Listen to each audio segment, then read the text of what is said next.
My name is Jesse, and I work with small businesses in the government marketplace. You're listening to FedBiz 5, where you get informed, get connected, and get results on everything government contracting.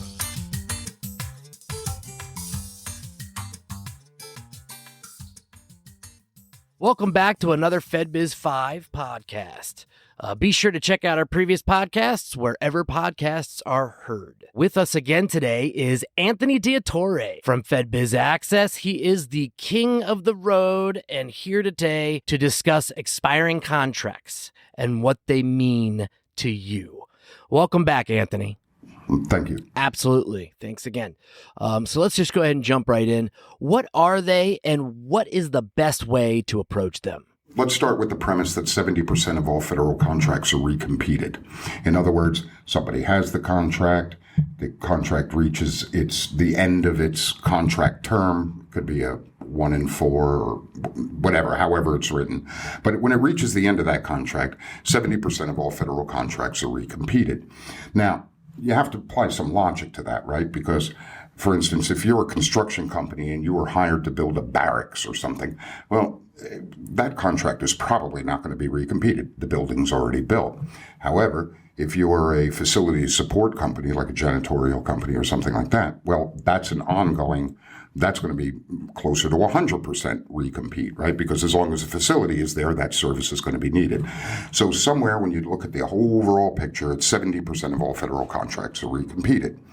Now, the idea of an expiring contract is it gives you an opportunity to reach out to the contracting officer who happens to be in charge of that contract. Typically, the date is reported, so you can say, you could reach out 3 months ahead of time or something like that and say, look, I see this contract XYZ 123 is scheduled for, to be completed on this date. Is that contract going to be recompeted? If it is going to be recompeted, how is it going to be recompeted? You can try to get your way into it if they're not happy with the current provider. That's an opportunity. If it's time for them to change providers, that's an opportunity. So there is opportunity there. People do get contracts that way. However, there's something to be said. If you call a contracting officer and you say, I'm looking at this contract and it's, it looks like it's set to expire this thus and such date. And I've done that before. And unfortunately, I've gotten pushback on that from the contracting officers because they say, well, no, it's not going to be recompeted on that date. Or it's not going to expire on that date.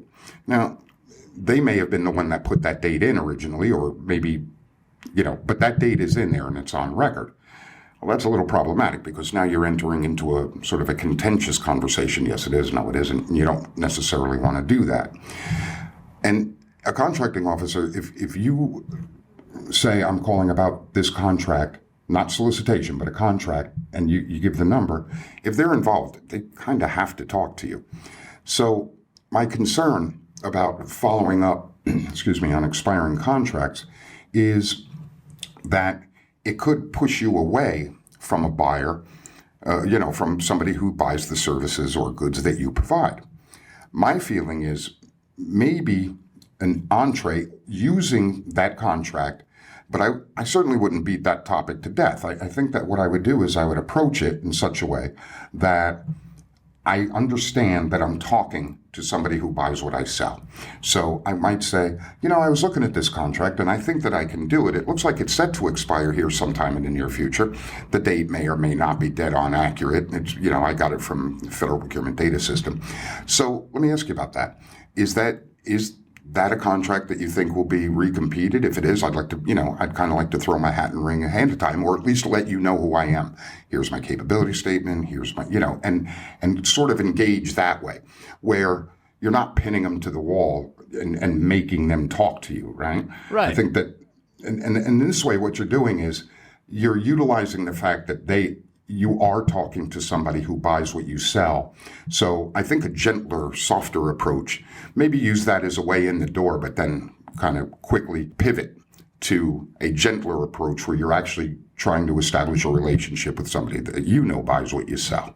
Right. Okay. So, it sounds to me like it's more of a way to build a relationship. That is one of the benefits that you see with these expiring contracts? I think so. So what else do you think could be the big benefit? So I think that the value of an expiring contract is it does identify somebody who buys what you sell, so long as that contract is in line with what you do. I think that the discussing the possibility of that contract potentially getting recompeted, but not being so hard and fast on the date that's in, like the federal procurement data system or any of the other systems that you might use. I think that there's an advantage to that. I know that people do get contracts that way. I think, though, that the long-term goal and the more passive goal is to establish a relationship with that person, get your information in front of them, have a conversation with them about what you can provide, and utilize that expiring contract as a way to get in that door to establish that relationship.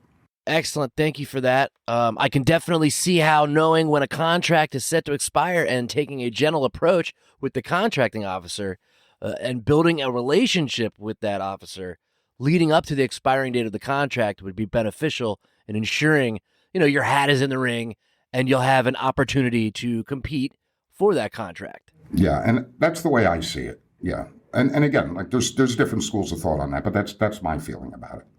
Excellent information. Thank you so much for coming on, and we will hear from you again. All righty. Thank you very much, Josie. Take care. And you please do the same. This concludes this week's episode of FedBiz 5, where you get informed, get connected, and get results.